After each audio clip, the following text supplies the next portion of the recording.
where you gotta like get into character, right? I'm one with the camera. I'm one with the script. I'm one with the camera. Is there like a chant that works for this, like the news people do? I have no idea.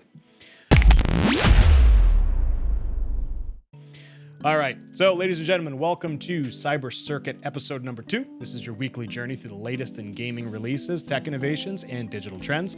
Join us as we navigate the ever-evolving landscape of technology, bringing you insightful discussions, expert analysis, and exciting updates that fuel your passion for all things digital. Join us live on Twitch every Sunday. Just for this today, it's Monday. But every Sunday at 7 p.m. Central Standard Time, we will engage the audience with a variety of questions throughout the show, giving you all the opportunity to participate. As a reminder, alerts are off as we are recording this to upload to YouTube. You can find us over at Cyberfueled IT on YouTube. And without further ado, we will dive right into the show. All right. So for those that are joining us for episode number 2, whether it's live or on YouTube, this is post-recovery show. So since surgery was last Friday, everything went successfully with the ice pick lobotomy. I am now a little calmer since that procedure. Just kidding. So recovery is ongoing, but we're going to get into updated schedules and everything else as we go throughout the rest of this week. It is now the 22nd of July, so we are a day late airing this, but this will hopefully be up on YouTube towards the tail end of this week with any edits that we might have. So if you guys miss it on Twitch Live, just catch it over on YouTube. It's there for all of your rewatching pleasure. So as we started off with episode number 1, we're going to start the same way with episode number 2, and we are going to dive into weekly game releases. The only problem I have with weekly game releases, there wasn't any. Yeah, that's right. There wasn't any. We got nothing because nobody released anything this week. So I don't know who to yell at about that. But I did fill it with something else. So welcome viewers to Cyber Circuit. We're going to kick off with a very lightweight weekly games release. Unfortunately, we don't have a lot of solid contenders for any of the future upcoming games releases. So we're going to focus on 3 games that are doing kind of seasonal releases. So first thing we're going to dive into, and I changed this a little bit. I'm going to go to this lovely PowerPoint because I think it's going to be a little bit easier. Of course, my lovely display wants to do that. Instead of getting angry with tech issues, now we just rips door handles off. Less spicy, still really intense. Yes, we keep the intensity, right? I mean, somebody's got to fill Dr. Disrespect's shoes, right? I mean, violence, momentum, intensity, just without the P. All right. So let me pull up our first slides for new releases that we have. All right, so we've got 3 kind of quote-unquote new releases that came out this week. One is No Man's Sky Worlds Part 1, Path of Exiles, Settlers of Calgar, and Sea of Thieves has an update coming this week on July 25th, which is season number 13. So I focused on these 3 things mainly because No Man's Sky came out of the blue this week, right? There's been a ton of people catching up on No Man's Sky, which this is like the Cinderella story of video games. I don't even know how these guys keep making money, to be honest, and keep pushing out free updates. I honestly have no idea. They must be making just money from monetization at some level, but it's incredible what this company still does and these developers still do. And this is only part 1. Like, honestly, if you guys have not experienced No Man's Sky, it's pretty much available on every platform. It's almost 10 years old. It came out, I want to say, in like 2016. And as Dustin said here in chat, it is one of the greatest, if not the greatest, comeback story ever in a video game that I've ever heard of. So, No Man's Sky is the first one we are going to dive into. And for those that have not heard of No Man's Sky, I guess I'll ask everybody here, has anybody not heard of No Man's Sky?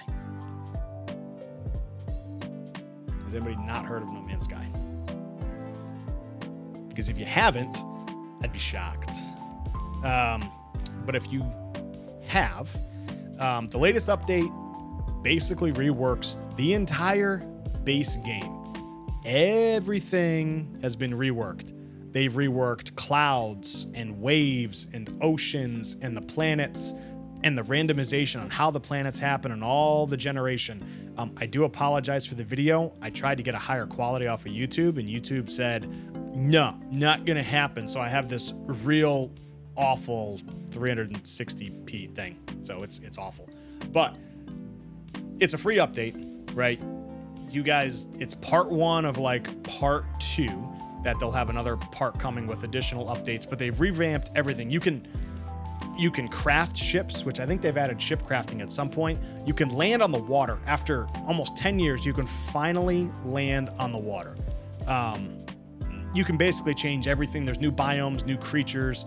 I think Janessa has been going pretty heavy on it for the most part, but you know, I dove in and I started a brand new save file as well. I want to say on Saturday while I was like recovering, when I could sit in the chair, and I put a probably good 6 hours into it, and it's fantastic. It's fantastic. What a nerd with those glasses. You're the nerd. You're the nerd, llama. You're the nerd. Welcome in, Janessa. Welcome in, llama. Welcome in. So, I don't know. Roughly every 3 months, we get a massive drop as to what's going on with like No Man's Sky, and there's always something new that comes out. So No Man's Sky just keeps on growing. Honestly, I don't foresee this game ever not getting updates anytime soon, and you'll see like No Man's Sky just kind of go away until they release their new game. I think Light No Sky? They got their new one that's coming out that's like explore the entire world, which looks absolutely wild as well. So if you guys haven't checked it out, go check out No Man's Sky. If you haven't played it, grab it. It's constantly on sale.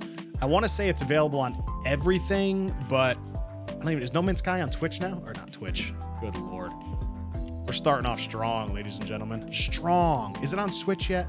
Is No Man's Sky on Switch? It is. It is. I thought it recently came out. So it is available across every platform. Every platform. And it is super in depth. And I'm pretty sure it is cross-play across all platforms. I don't know if there's a limit, but I'm pretty sure it's cross-play. Somebody can probably correct me if I'm wrong, but I thought it was like cross-play across everything. But it might just be PC and Xbox or PS5. But they do expeditions every so often. They have stream drops that were going on, so you can get all these different unlocks. It is crossplay. I could have sworn, yeah, I thought it was crossplay across the board. So give it a shot if you guys haven't. It's constantly on sale. It's like $15 to $30. Is Switch only not? And maybe Switch is the only one that's not. But we'll have to see. But it's fantastic. So kind of highlighting that because this one kind of came out of the blue this week. I know a lot of people have been hopping back into it, but the re-rendering and all the stuff that's on there, just you can't go wrong. And there's a ton of hours to sink into it. There's just a ton of hours. So, and the worlds are just never ending. They're just never ending. And this is only part 1. So I fully suspect in like 3 months, whatever part 2 is going to have, I have no idea. I have no idea what part 2 is going to have. So I don't even think they've teased what part 2 will have. So, but that is No Man's Sky. So definitely keep an eye out for it. If you haven't, grab it. You should. It's awesome. That's why you haven't gone back. It's a time sink, says you, Dustin. Yeah, it's a time sink. You know what's funny? It's one game that I actually haven't played with a bunch of people. Like I've constantly was like, oh, we gotta like squat up and we gotta fly around the stars and do all this crap. I've never done that in No Man's Sky. And that was like one of the big entry points when they first launched this game that it was missing, was like trying to team up with friends across multiplayer. It wasn't there. Like it didn't exist until I want to say like 2 expansions later, because it was always like a solo adventure because you could never actually sync up. And then as they've released content in the expansions, it's become more and more. So it's one of those things that we probably should find a night, maybe like a community night, because I don't think there's a limit. I don't know if you can have 4 people or 5 people that are in game. I don't know how many people can be like in a squadron. Is it just 4? Is it 5? Is it 8? Like, I don't know how many people can join one session. So that's it. We're meeting up in the game. Honestly, if we can find some time to do it, I'm game. So if anybody has it and they're interested in starting over, then we can all kind of start over together. And I think we can even like share.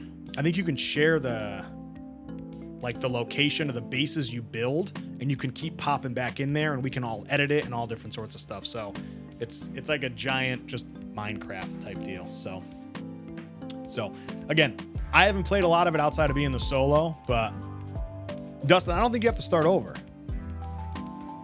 I think you can just pop right back into it.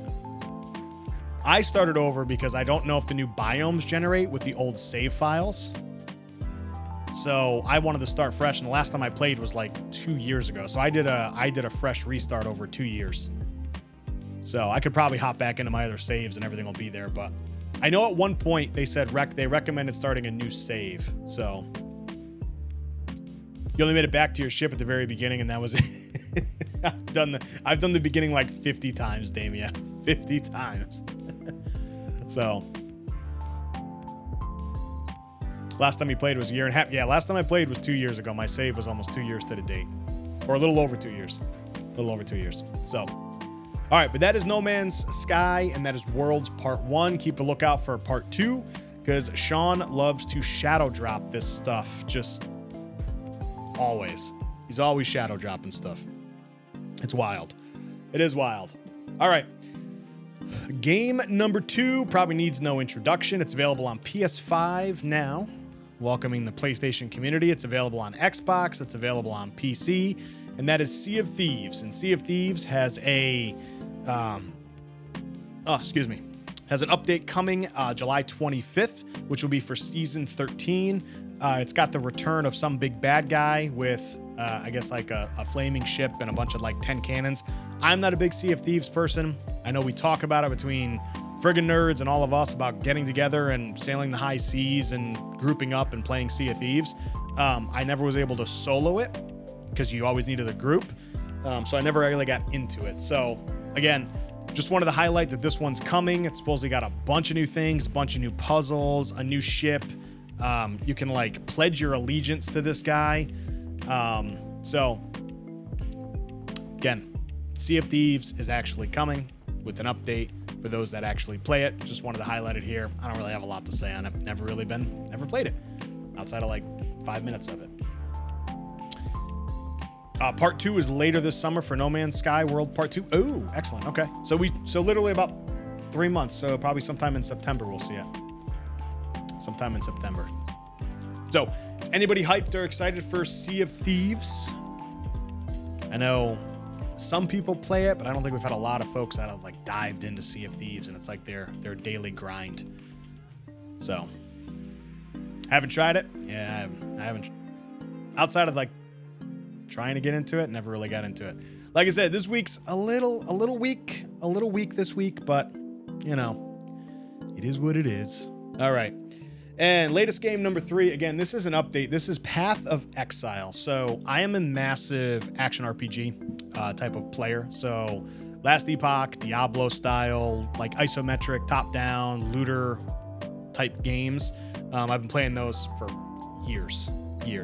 So Path of Exile is dropping, not their Path of Exile 2, which is an upcoming free release that will be coming to, I want to say like PlayStation 5 and PC and some consoles and stuff like that. This is like their interim season on what they're doing. I forgot if they call it Cycles or if they call it like Legends or something like that. They have an internal seasonal thing, and this is patch 3.25, and this actually looks fantastic. So I have not gotten into Path of Exiles real heavily because it's very, very advanced from like an action RPG perspective. People that dive into it very heavily thoroughly enjoy it and love it, but this might actually get me into it fully. So it looks like you play through the normal game, and then as you continue to play, you develop an actual town or a city, and you assign resources to it, you build it, you get settlers that come to that town. So it's almost turned into like a farming city builder. And they've also changed a bunch of things, like currency exchange market they've added, which is always, there's a ton of currencies in Path of Exile. You can change, I think they've changed how melee classes work. Gladiators gets a rework. You can respec with gold now. So they've made a bunch of changes. And this comes out July 26th.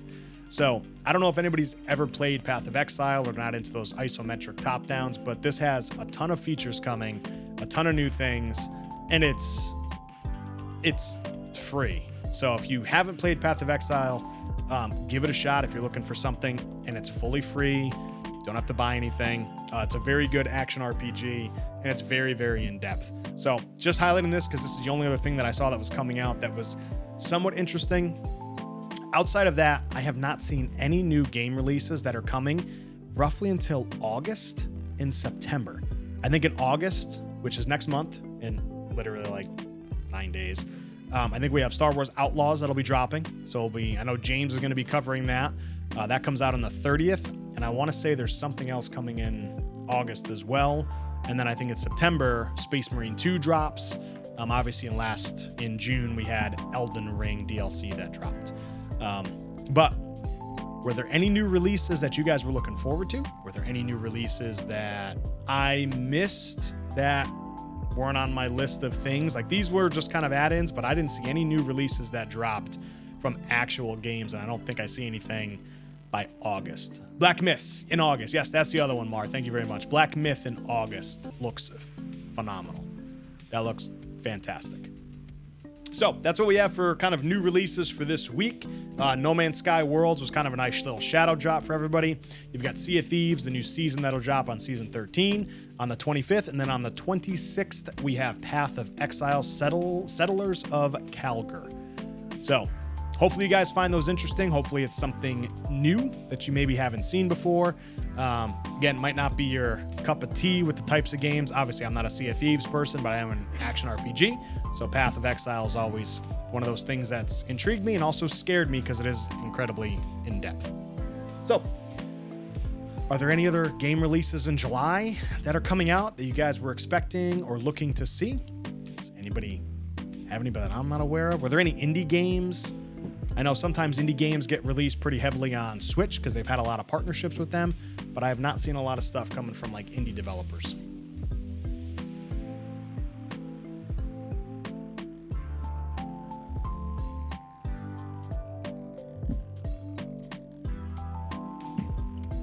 Yeah. Siege of Flintlock, Siege, Dawn, Flintlock, whatever. Dropped the 18th. So there's some news about that. And I didn't get a chance to look into it, but I heard they shuttered the studio after that drop, Dustin. And I don't know if there's truth to that. Like, I heard they laid off the entire development studio after it dropped because the player base was abysmal. Like 500 people or less tuned into Steam on it. Now, I don't know what that means for like Xbox because it did drop day one on Games Pass. But I saw a note, and I don't know if this is confirmed or not. But I saw a note on Twitter today that they had cut the development team and shuttered the studio, or it hasn't made it out yet. And I don't know if it's true or not. So I don't want to spin a rumor. It was a post on Twitter, and I don't believe it, and I didn't get to research it myself, so I have no idea if it's true or not. I fully suspect if it is, you'll see something from like the likes of Jason Schreier and those that kind of report on those studios getting shuttered all the time. You'll see something pop up, but I don't know if it's true. I really hope it's not true because the developers have taken enough hits and licks, I think, this year across a number of studios. So it would be really sad to see that because the game does actually look pretty interesting. I have not had a chance to try it or fire it up. I spent most of yesterday cleaning up some disk space so I can actually install some of these and give them a shot later, but I don't know if that's true or not. So hopefully it's not. But if somebody wants to do some cyber sleuthing on the side, let me know. While we're live on the show, we can chat it in or send me a link. We can chat through it and talk about it.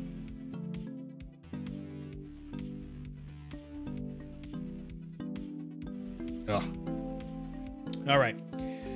So that is new releases that were upcoming. Again, nothing super crazy. Next thing that we're going to look at are hidden gems, and I'm calling this the Hidden Gems 16-bit edition. So these are some hidden gems that have been floating around for a little while. They've been out for a while. I want to say they're available on every single platform. Some of these are definitely not going to be your cup of tea. Some of them might be your cup of tea. Some are a little more chill. Some of them are very throwbacky to the 16-bit era, SNES version, hence why I'm calling it the 16-bit edition. So, the first one that we have today is the Cosmic Star Heroine. Now, Cosmic Star Heroine is a throwback to your Super Nintendo top-down RPG. It's very, very similar combat style to Chrono Trigger. So if anybody has played Chrono Trigger before, it has a very similar concept to the battle style and what's going through for Chrono Trigger. I'm not too familiar on the actual story, but basically it's a standard RPG that allows you to explore a variety of different areas, different planets. And I think you play as a single character. I think her name was Alyssa, and you're trying to uncover a conspiracy, I think across like the galaxy or across these planets. So basically, very Chrono Trigger-esque style combat, old school SNES combat. It's your top-down RPG. You run around in an open map. You collect items. You engage the combat similar to Chrono Trigger. So when you see like enemies on the screen, automatically engages them. So if you're looking for like a super chill like RPG, give this one a shot. I have not played it, but I am a massive fan of Chrono Trigger and those older style SNES type games. So it's on my list. It's actually part of EA Play as well. So if you have EA Play or you're paying for it, I think you can grab it through that. It might be part of their EA Pro. But it's available on Switch. It's available on PS4, PS5. I think it's pretty sure it's on Xbox, and it's obviously on PC. It's a relatively cheap game. It's like $15, and I want to say it came out. What's the date that I have? It came out like 2017. So it came out in 2017.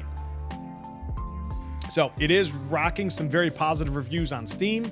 Again, if you're looking for that casual style RPG-esque type game, give it a shot.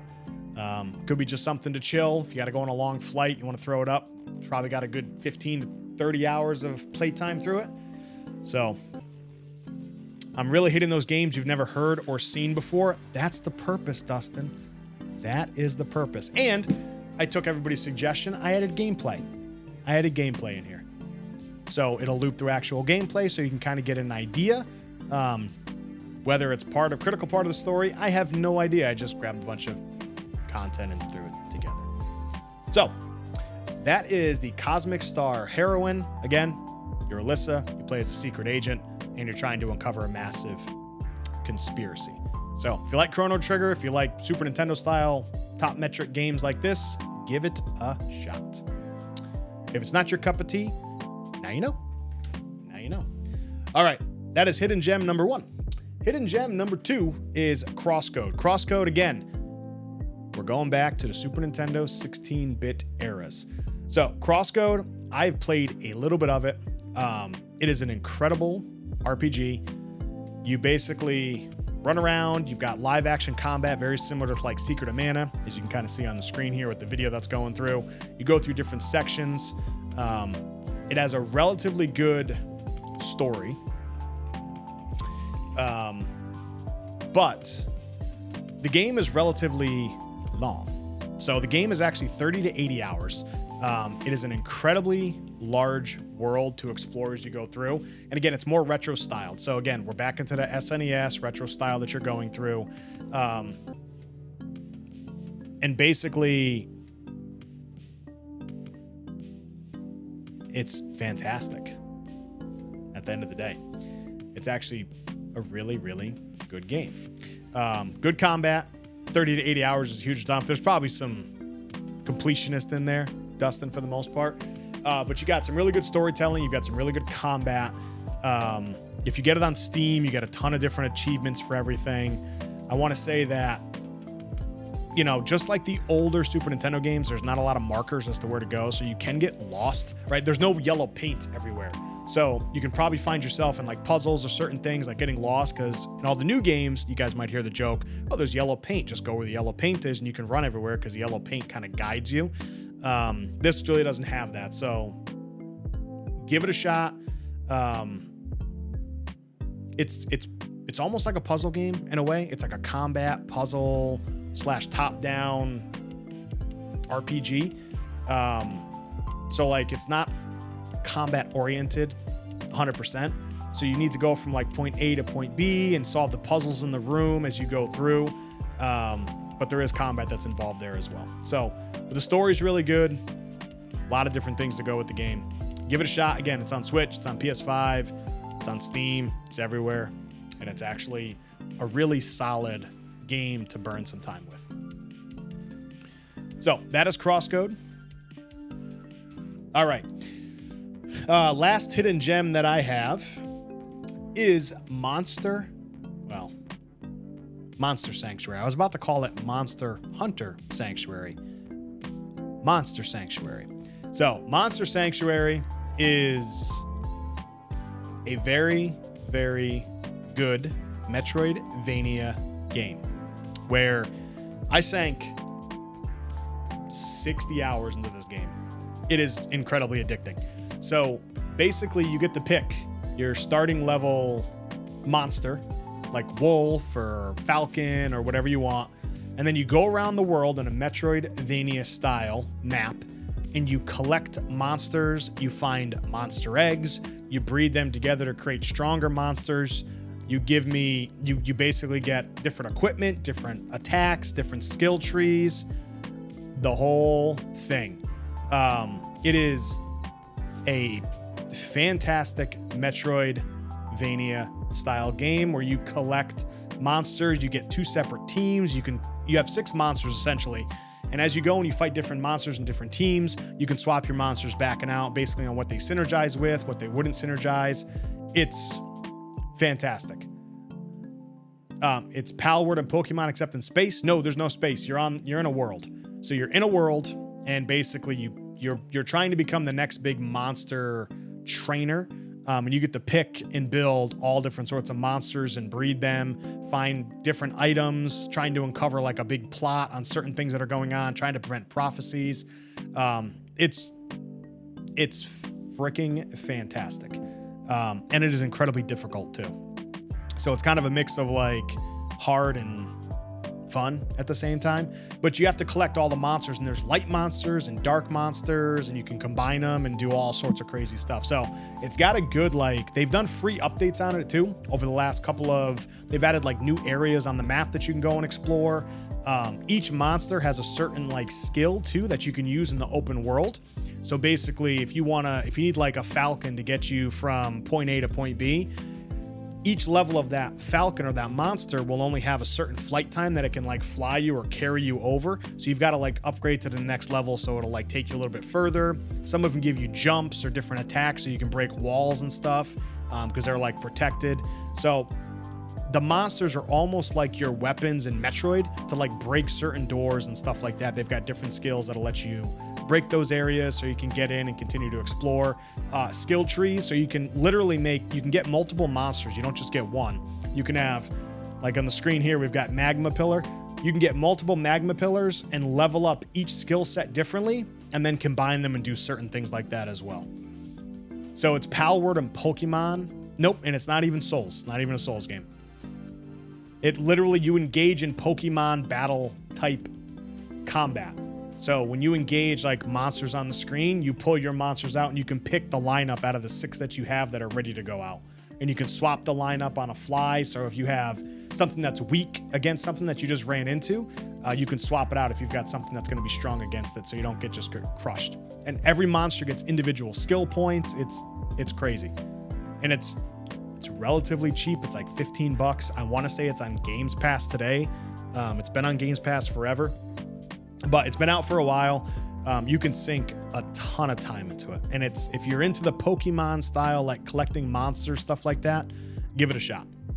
Give it a shot. It's fantastic. And you customize each and every single monster you want with different weapons, different accessories. So they make those monsters powerful, all different sorts of stuff. So definitely super cool. And definitely worthwhile. And I would not turn it off just because it's Metroidvania. Because there's really not a lot of puzzles. I hit the button. I didn't mean to hit the cricket button. But yeah, Monster Sanctuary. Give it a shot. It's on Switch. It's on Xbox. It's on PC. Pretty sure it's on PlayStation. It's everywhere, and it's really good, especially since a lot of folks like the Pokemon style games.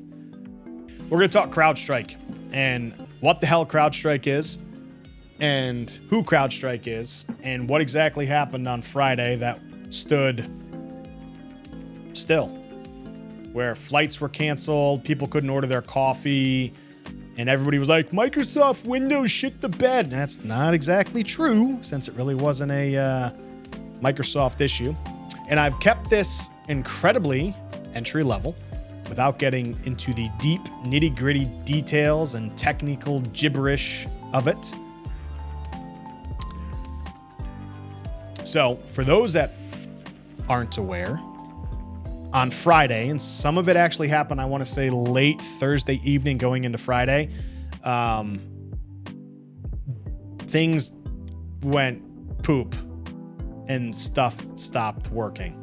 Flights were canceled, banks were impacted, insurance companies were impacted, digital display signs were impacted when you would go up to certain drive-thrus and all different sorts of things because they couldn't do a damn thing, all because all of their systems or their back-end systems that run Windows or some form of Windows shit the bed. And it shit the bed with what everybody hears and knows and has probably experienced once in their lifetime or not, called a blue screen or a blue screen of death or a BSOD. And a lot of people contribute those to Windows updates or Windows did something or Microsoft just can't handle this shit and it's all Microsoft's problem and blah, blah, blah, blah. Microsoft gets a pat on the back. It wasn't their fault this time. It was not their fault this time. You can't blame them because they didn't do it. They didn't do it. So Dustin says somebody hit the wrong button. Janessa says they're testing for something or it was a glitch in the matrix. No, it's far worse than that in certain ways. It is far worse than that. And in certain cases, it's an industry issue that I'll talk about a little bit as well, because everybody's scared of getting hacked. So you start putting in certain layers of defense, and this is one of those layers. So we'll cover all that. So day the earth stood still, Crowdstrike. What exactly happened? First off, there, I want to cover who is Crowdstrike. What is Crowdstrike? Does anybody actually know what Crowdstrike was? Or had they ever even heard of Crowdstrike prior to Friday? If you had heard of Crowdstrike prior to Friday, put a 1 in chat. If you have never heard of Crowdstrike, put a 2 in chat. Guaranteed nobody knew who the hell Crowdstrike was prior to the first. So if you've never heard of Crowdstrike, put a 1 in chat. Never heard of him, put a 1. I'm saying before the 19th. Because I guarantee nobody's ever heard of Crowdstrike prior to the 19th. Now the whole world knows who the hell Crowdstrike is. I see ones, and I would agree, because most people that work outside of the tech industry had no idea who Crowdstrike is.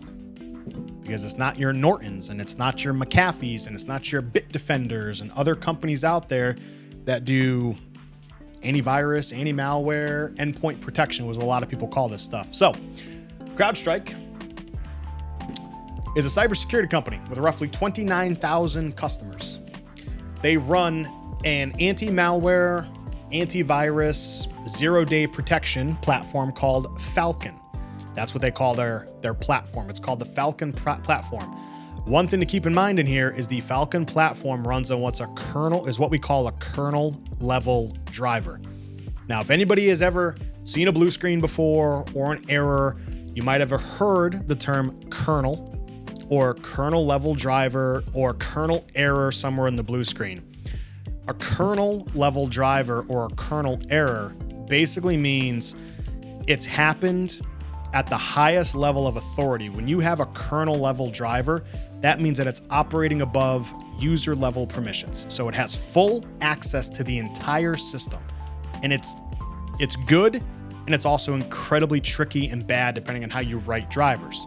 So when you get a blue screen of death on your computer, primarily it's the system halting for a reason. So blue screens of death are not entirely bad. They're stopping the machine before anything worse could happen. So whenever you see a blue screen, you're like, ah, crap, my machine blue screened, or I was in the middle of doing something and it blue screened, then I lost all my work. It is most likely better for that blue screen to happen exactly when that happened and them to halt the machine than for you to actually continue your work, because all of that information would eventually be corrupted. It would be far worse to let that continue to go through. So Crowdstrike is a cybersecurity company with 29,000 customers. It is one of the top leaders in the Magic Square quadrant of Gartner. So this is the Gartner Magic Square. If you guys have never dealt with Magic Squares or anything like that from a Gartner perspective, what they do is they rate everybody, whether they're industry leaders or if they're new and upcoming or whatever it is. They've got 4 Magic Squares that they go through. And a lot of times tech companies and larger organizations will pretty much migrate to the leaders in the industry. They won't really go to the new and up and coming because there's not enough experience, or they don't have enough to actually support a large organization with 20,000 endpoints or laptops or PCs or servers. They just don't have the infrastructure to support that, or they're just not in the game long enough. So CrowdStrike's been around for a while. So they're one of the big ones with Microsoft, Trend Micro, SentinelOne, Palo Alto Networks, and Sophos.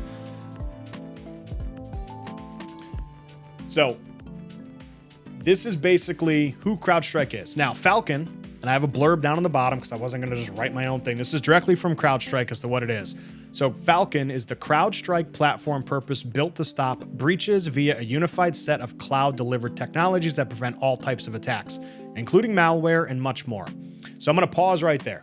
So this is basically a kernel level, which is at the root administrative level, antivirus, anti-malware protection that protects at the very, very, very highest authoritative level of your system.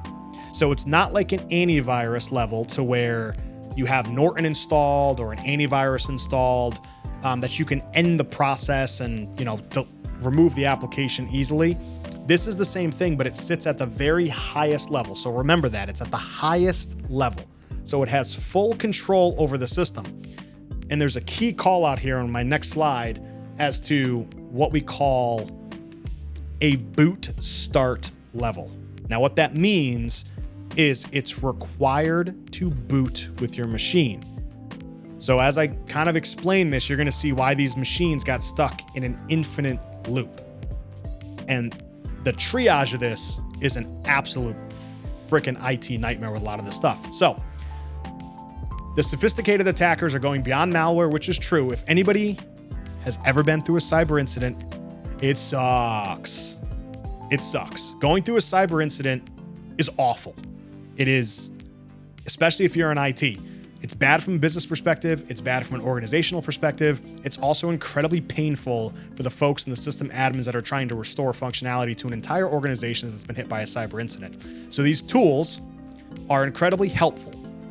But at the same time, we pigeonhole ourselves into these types of tools and things that we do. So when we say that we want to rely on exploits and 0 days and all different sorts of hard to detect methods that they have here for, credential theft and tools, all different sorts of things, CrowdStrike stops all of that. So it's essentially an endpoint detection and response, which is what they call an EDR. And it's also a next-gen antivirus. So it's your anti-malware, antivirus, and endpoint protection. And they usually have a larger solution behind all this that retrieves all this information, and you can monitor and see all the stats on all your machines so you can understand where things are being breached. If you have a 0-day vulnerability, whatever it may be. Now, there's multiple tools that usually play hand in hand. So when you talk cybersecurity and you talk security in general, there's a whole thing where they talk shift left mentality, which I won't discuss today. That's a larger cybersecurity conversation. And the other piece of this that they talk is layered defense. So if you ever heard the terms layered defense, right, which is you layer your cybersecurity defenses all the way down, and there's something called the shift left mentality where you're shifting everything to the left to try and kind of off-weight certain things. So next week on something, what you just said. So basically CrowdStrike is one of the top industry leaders. And next week with shift left, we can cover shift left next week. We can cover a deep dive on cybersecurity next week if you want. But basically, you layer everything in your defenses, right? You don't put all of your eggs into one basket, because if something happens, just because they get through that first layer doesn't mean they're going to go everywhere else. So when you set up certain things in an organization, you layer your defenses, you layer your networks, you layer certain rings of trust almost, right? You have these little special rings of trust, very similar to Jack's inner circle, right? If anybody's seen Meet the Fockers, right? Jack's inner circle. And you've got these inner circles to where you isolate yourself across these layers. So if somebody ever did gain access to your systems, they do not have lateral movement across your systems, right? They're not able to move from like silo A to silo B. You have blockers. To Dustin's point, you have blockers in there to layer that defense so they're isolated, and you can contain that isolation and that threat and terminate everything outside of it, right? It's very similar to like a hub and spoke type concept, right? So you have a big old circle and you've got different spokes coming out like on a bike wheel. You can remove each of those lines away and just keep that layered defense. So Crowdstrike is one of the many, many organizations that are out there that provides this type of service. And this tool is what they call a cloud-based tool. It's also known as a SaaS solution, or it's software as a service. It's called SaaS. They've also got things that are called PaaS, which is PaaS, which is platform as a service. So software as a service, and this is all in the cloud, okay? Now, at my organization, we deploy Trend Micro, we deploy SentinelOne, we have Microsoft tools, and we also have Palo Alto networks. We have multiple layers and multiple tools that go across our entire organization. So we have certain things that are network endpoint management and actual endpoint management for devices and Windows devices, and certain ones for, Linux versus Mac versus all different sorts of things. So not every single thing just goes hand in hand. Okay. So Damien says, like in Battlestar Galactica, don't network your systems or the Cylons will get in and kill it all. Yeah, it's very, very close. Very close. And one day it might get to that. But in this case, there's some common misdemeanors with all this crap, and I'll get into that. So this is Crowdstrike. Crowdstrike is your cybersecurity company. They deploy endpoint protection. They deploy antivirus, anti-malware, and it's all done through a very, very lightweight, cloud-managed and cloud delivery sensor called Falcon. That's their platform. So this agent, which is the Falcon agent, is installed on every single Windows computer, every Linux, if it's supported, and every Mac. So it's agnostically installed across every single one of those machines, and that's where you get your endpoint detection and response, also known as EDR, right? Because those are your endpoints. Those are the points at the very end of your entire network where people are working that it's going to, and it's installed on every single one of them for a reason, to protect. So that if you go to the coffee shop and you log into a public network and you do something you're not supposed to, or you log into what you think is a public network and it's not, and people get access to that machine can be shut down at that endpoint and nothing else gets access to it, right? They have full container. You can basically containerize the entire thing and shut that entire machine down so nothing else spreads across the entire organization. So rule number one, don't log into a public network and do shit. That's rule number one. Don't ever do that. Rule number two, don't think that you can feel safe with a VPN logging into a public network. VPN is not a security tool. Remember that. VPN can still be tracked. You can still do certain things with a VPN, but it's not a security tool. It mitigates, but just don't do stuff on a public network. If you want to be safe, do stuff at home. Don't do stupid shit on a public network, especially because people can spoof public networks. And if you go and you think you're logging into Starbucks, it might not be Starbucks. It could be Bob the hacker sitting behind you with his own wireless router, grabbing all your data and grabbing all your stuff on your quote unquote public Wi-Fi that you're on. So just don't use public Wi-Fi. Only log into Wi-Fi that you know. That's rule number one. Don't ever use public Wi-Fi if you can. Rule number two, don't rely on a VPN to think that you're going to be safe, because you're not always safe on a VPN. Not always safe. Especially as we move further into the digital ways and everything coming down, it gets crazy. Bob always catching strays. Bob's the first name I think of, so sorry, Bob. Sorry, Bob. All right, so that is who Crowdstrike is. What went wrong? So what happened was an update to the Falcon platform, which gets installed on all of your endpoints, that has that kernel level master access across all your devices, got installed on Windows servers, Windows desktops, because it's an endpoint management tool. The update caused the Windows machines to loop in an infinite blue screen of death.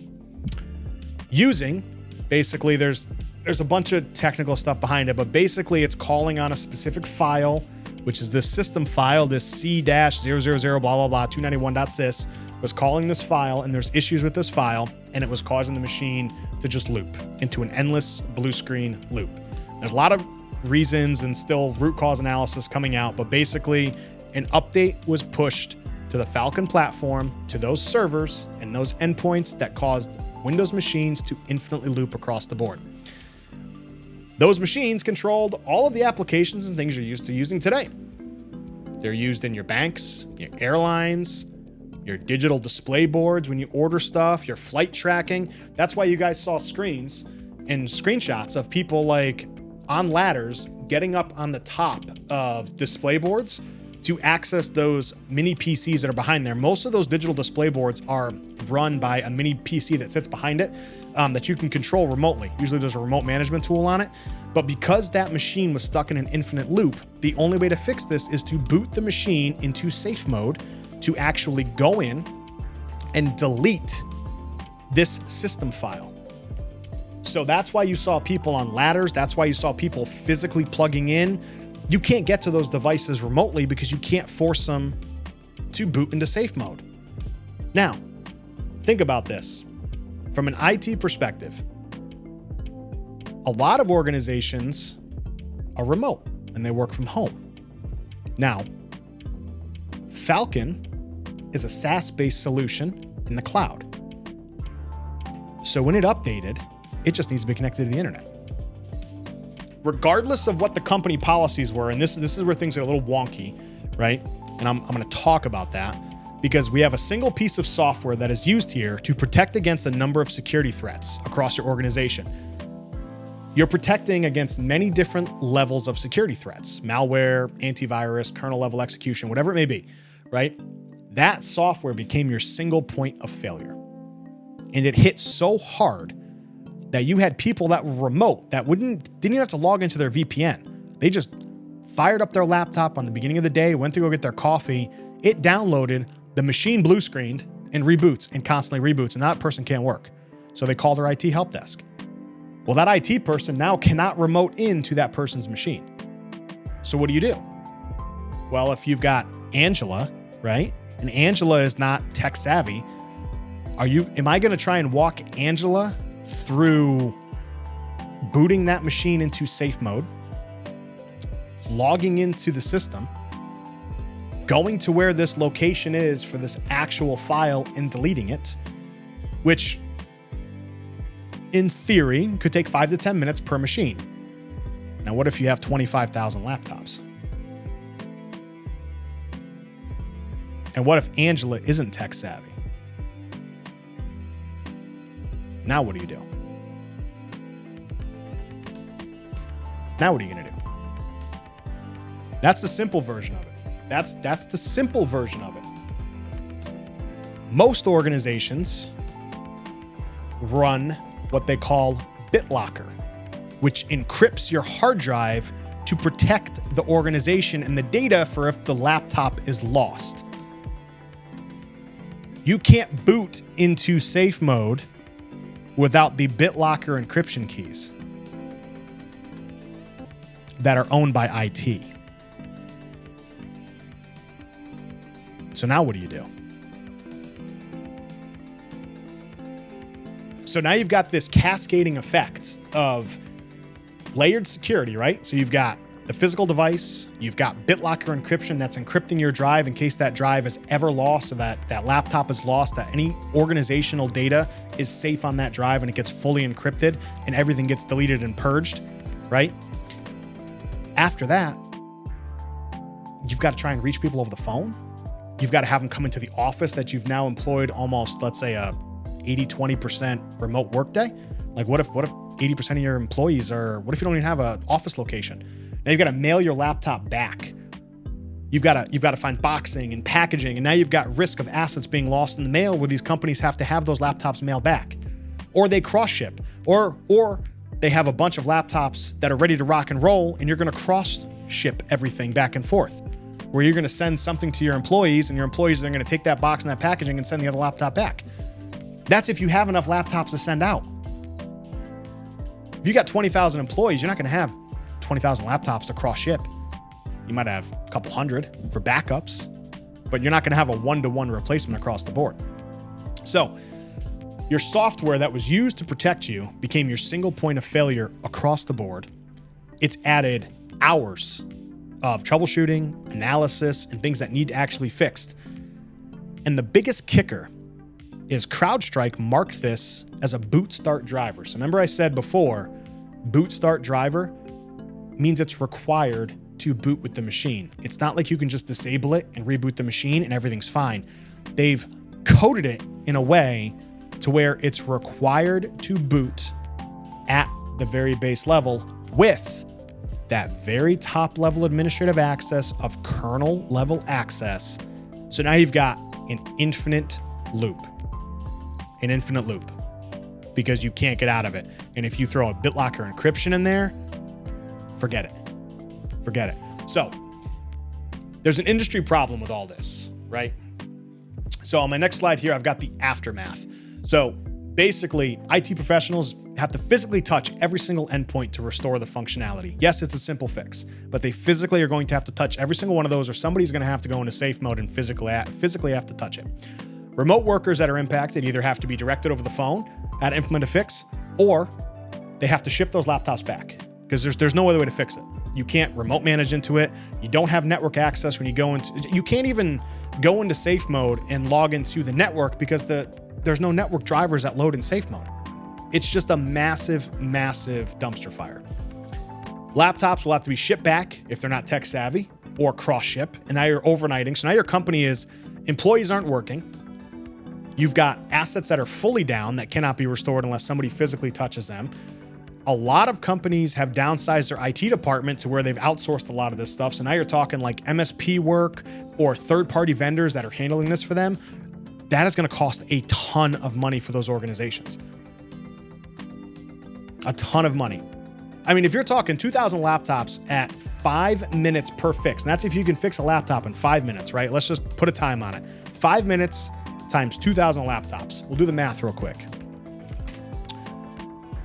So if we have 5 minutes per every 2,000 laptops, that's going to give us a total of what? 10,000 minutes, right?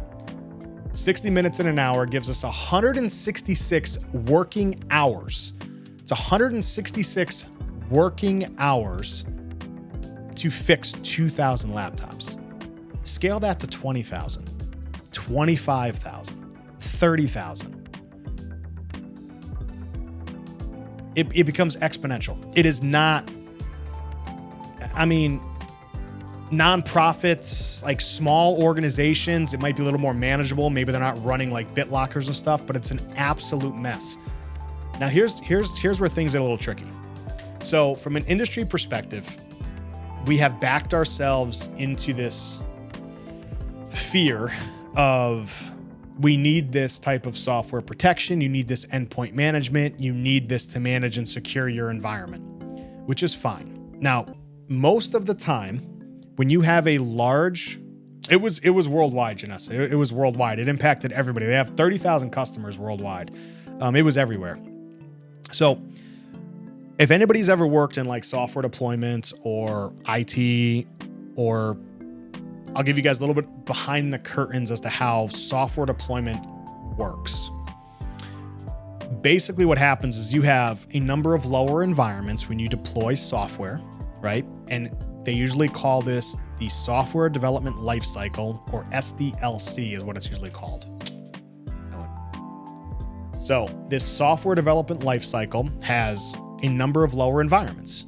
You've got usually a development environment, or something they might call an integration environment, development environments, a QA environment, a pre-prod environment or stage, and also production, right?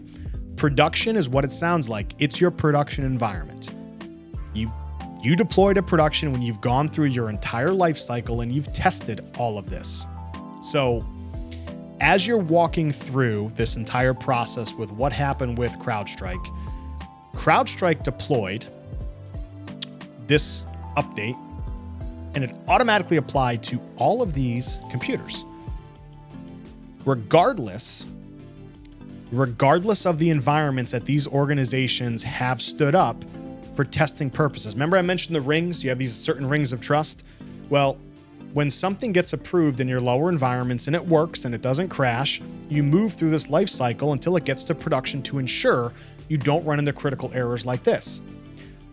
Well, in our environment where I work, we have lower environments and we have rules set, at least with our endpoint detection and response that we have, and our tool that we have, where we aren't automatically deploying those. We are testing those in our smaller groups, are basically an A/B test group. You have a control group and you have a variant, right? Your control group doesn't change, your variant changes.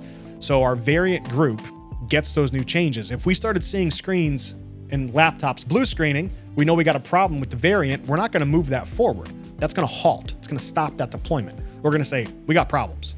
Timeout. Well, whatever Crowdstrike did, because it's a SaaS-based solution, it ignored whatever environments these organizations, these customers had, and it just deployed out to everybody, which you don't do. So even if it was like a rule set or a malware definitions file or whatever the hell it was, whatever update they pushed out to this agent bypassed the entire SDLC lifecycle across all of these customers, all these organizations, which is a big no-no. It's a big no-no. You don't do that for specific reasons, right? You would say, hey, this update is available for your lower environment. Go ahead and test internally to make sure it's good. And you control the deployment after the fact. Now, I get it. A lot of companies want to deploy stuff so they're at the latest and greatest and the bleeding edge, but that should have never happened. It should be isolated internally to how your software development lifecycle works, how your release cadence work, how your maintenance cycles work. All of that ties into play. I'm not seeing anything from online where the folks that were all impacted, from what I read, it's bypassing all of their lower environments. All of their lower environments, everything got hit, didn't go through any type of validation, no smoke testing, no testing, nothing whatsoever. So now your greatest line of defense becomes your greatest impact and your greatest downtime because of this. So at the end of the day, what's going to have to happen is all the IT system admins, all the professionals, however this is all structured, contractually, language, and the terms of service, whatever is established with Crowdstrike as well, across every single one of these is going to have terms of service where I guarantee a lot of the risk is off of Crowdstrike based on those TOSs. There's probably going to be a lot of things that come up, lawsuits, congressional hearings, a whole bunch of shit to understand how this happened. But I guarantee the terms of services and the contracts that are individual to each and every single customer, they're different. But the terms of services are there with part of like master agreement services and stuff like that. I guarantee there's language and verbiage in there that takes a lot of the risk off of them because it is a SaaS-based solution. So they might not get hit. Everybody thinks that they're going to get sued into oblivion and they're going to be dead in the water. It all depends on what the language in the contract is and who signed it. So keep that in mind. There's contracts involved whenever you have these large organizations and these companies go into play. You're going to have master service agreements that go into play, MSAs, you're going to have TOSs that go into play, and all of that is dependent upon what's in that actual contract and language, which both legal teams sign off on. So if they were okay with it, Crowdstrike can be like, we had a mistake, we're sorry, contractually, we can't do anything about it. So it's going to be wild. So what's required from Crowdstrike is what's called an RCA, or a root cause analysis, as to what exactly happened in that file and why it did what it did. But now there's also some concerns. Is Crowdstrike running at a kernel level execution? Is that something you want? All right, so this was from last week, though. Again, Atoms to Astronauts. If you guys are looking for some super fun gifts, stocking stuffers, or whatever, they're coming up. They're on about $32. They're fun little, journals. You can write down your dreams and things. I got the ice pick lobotomy without you, Montana. I did. I'm much calmer now. Not really. I'm not that calm. All right. Additionally, if you guys are into keyboards and keycaps and certain things, I pretty much did a whole segment this week on keycaps. Drop.com usually has some super cool keycaps. So I found these Momoka Pixel Ocean PBT keycap sets. I think they go for about $100 for the most part. I'll put a link in the description. They're super cool looking. I want a pair. But yeah, I figured I'd share here with these keycaps. I thought they were super cool. Looks like some of them come with like some glows on the back, so you can get some nice RGB on them. They've got these cool pixel and color schemes, so they're super cool.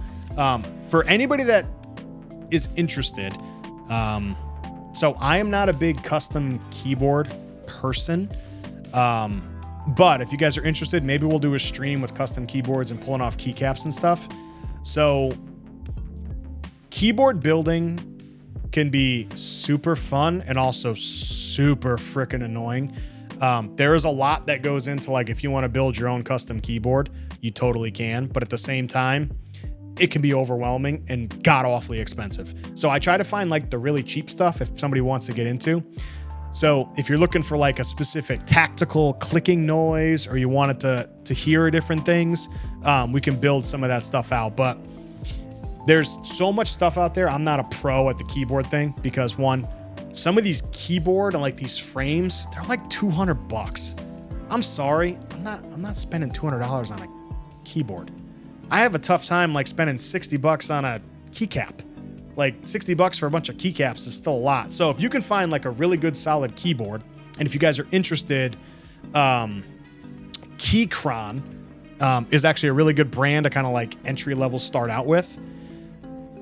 The keyboards go for anywhere from like $69 to $70, upwards of like $180, but you can swap all the switches out. You can pull all the keycaps off, and you can customize the whole thing.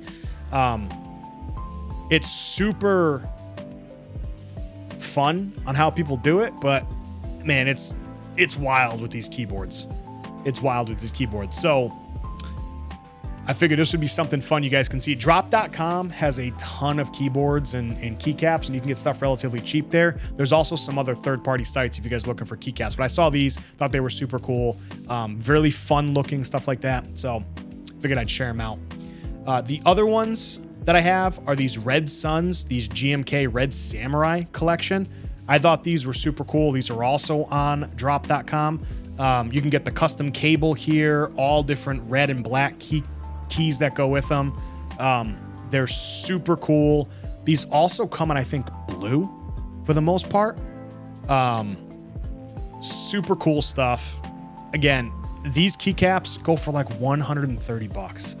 So it's $130 for these just for the caps. It's not even the keyboard. So if you've got money to blow and to spend, or you want to make like one awesome keyboard that you're going to use for a while, you can do the investment. And I'll be honest, like, keyboards have gotten really expensive. Like your Razer keyboards and your Logitech keyboards, like your gaming keyboard, those are like $200 for a keyboard. Like, you can build a custom keyboard for like $200 and get a lot more value out of it, I guess, as long as you don't have to worry about like their application and control and changing the color schemes and syncing it all up. You can do other stuff with that too. So there's some ebbs and flows with it all and pros and cons with it, but super cool color scheme. So if you have something that you're looking for and you're looking for something fun to do with like a keyboard, custom keyboards are the way to go. They're just stupid expensive. So there's, after I finish this slide, I'll pull up drop.com. There are people that do like these epoxy resin keycaps that are custom made, Janessa.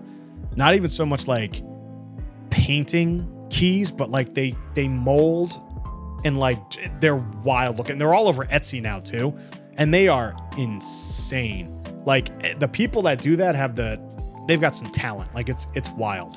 It's absolutely wild. And the epoxy, they're so crazy. They're so crazy. So these are the Red Suns. I think they come in some other colors, but these were on sale. They usually go for like 120 bucks. They're on sale now, I think for like 99 or 89. So again, still stupid expensive for keycaps, but if that's your hobby, that's something you want to get into, just kind of showcase. If anybody's interested, you can check those out. And last but not least is a Keyboard Monkey air duster system. If you guys don't have a air duster instead of canned air to like cleaning stuff out, grab one of these or grab one on Amazon.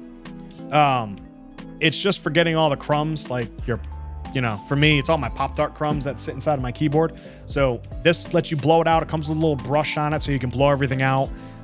It's better than using a vacuum. You just plug them in, you hit it, blows everything out. It's great for cleaning the fans. You can use it on your consoles, back of the PS5, all of that stuff. They're like 30, 40 bucks on Amazon. This one's a little compact, little handheld one. I have a big one that gets plugged in that works really well for the PCs. It's better than compressed air, and you're gonna end up saving in the long run because compressed air gets to be stupid expensive after so long. So if you don't have one, grab one of these. You don't want to use a vacuum on any of that stuff, but these are like 39, 40 bucks. This one's the Keyboard Monkey air duster system. It is on drop.com. If you guys want to check it out, it's on sale right now. I think for like 39, 29 bucks. Or probably search for it on Amazon and find it for the same price would be my guess. So those were like 3 fun things that I found for this week. Very, very quick for the most part, just because one, I was scrambling to get everything put together pretty much post surgery and post anesthesia and post stuff. So that's it. That's what I got for today. All right, everybody. Thanks for tuning in to Cyber Circuit episode number 2. Don't forget, we broadcast these episodes live every Sunday on Twitch at 7 p.m. Central Standard Time. If you're finding us on YouTube, please consider tuning in live on Sunday. And if you wouldn't mind, if you enjoy the content, smashing that subscribe and like button. It goes a long way in helping us grow our YouTube channel, and it would be greatly appreciated for the support. Drop a comment below too if you're willing to share your thoughts and let us know what you would like to see next or where we can improve as we go through the Cyber Circuit series. If you're interested in joining a fun and growing community, you can join us over on Twitch at CyberFueledIT for all and any live streams, real-time chats, and any other exclusive content that we have, such as community nights. Sometimes we do game nights with the rest of the community. You are more than welcome to join us there. We do post a schedule up on Twitter on a weekly basis. If you're interested in following us on social media, we are on Twitter/X at CyberFueledIT. We do special announcements, and sometimes we'll do some fun behind the scenes updates that are there, but for the most part, links will be in descriptions down below if you're interested in following us over on X and Twitter. Until the next episode, I want to thank everybody for tuning in for tonight's episode, and we will catch you again on Sunday at 7 p.m. Central Standard Time for the next episode of Cyber Circuit. Thanks.